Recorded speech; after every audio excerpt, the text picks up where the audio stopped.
я уже здесь нахожусь или живу, являюсь гражданином Швеции уже 1995 года.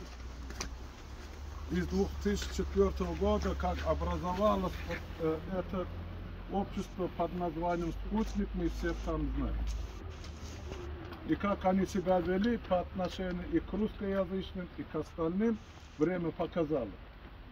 Вот руководитель «Спутника» сегодня она должна была стоять здесь и дать ответ украинцам и шведам, что они наделали-то. Я политик со стажем, скажу так, когда в 1992 году развалился Советский Союз, было принято решение, все республики остаются на тех территориях, которые они занимали на тот день. И никто не имеет права изменять границы. Но что получилось за прошедшие 30 лет, вы сами знаете, я не буду повторять. И то, что Луганск придумали, Донецк, это оттуда их следы ведут в Москву. Почему, когда война была 94-96 годы внутри Российской Федерации, я имею в виду Чечне, почему они не разрешили извне кому-то вмешиваться в эту войну? А почему они сегодня вмешиваются в внутренние дела Украины самостоятельно? Тем более они дали все гарантию Украины, когда Советский Союз развалился, они дали Украине гарантию, что вы избавляетесь от ядерного оружия, а мы вам гарантируем во веки веков целостность ваших границ и покой и спокойствие. Где оно?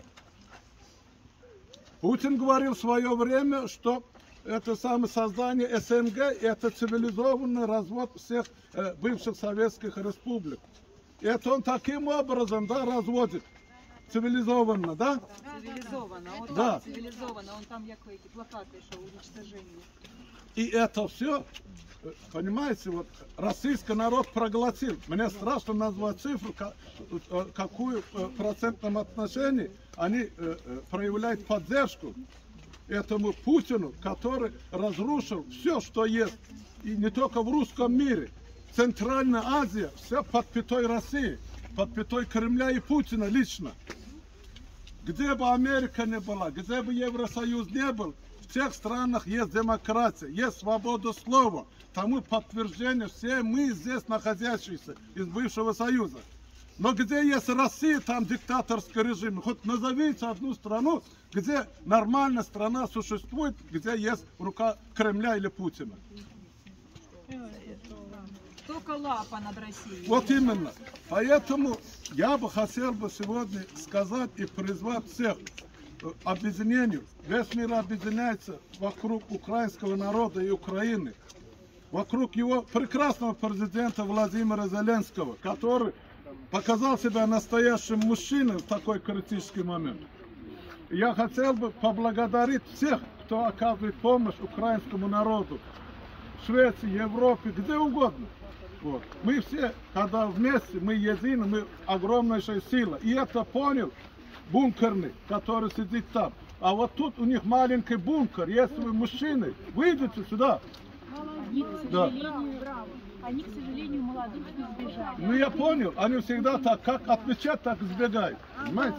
Это их... Так же, как и Путин в бункере. Да, вот она так. Но я хочу сказать и передать через вас. Никто ему не дал права махать ядерной дубинкой. Если ему жить надоело, пусть берет веревку, намыливает и вешается сам.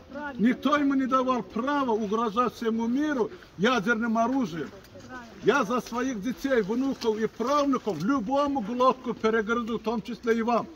Попробуйте, только суньтесь в эту страну, в Швецию, Европу, куда угодно, в Украину. Мое оружие сейчас слово, но если понадобится, я возьму в руку автомат. И будем защищать демократию во всем мире. Спасибо всем за внимание. Смерть Путину, а с ним и банде Озерной. Слава Украине! Героям слава!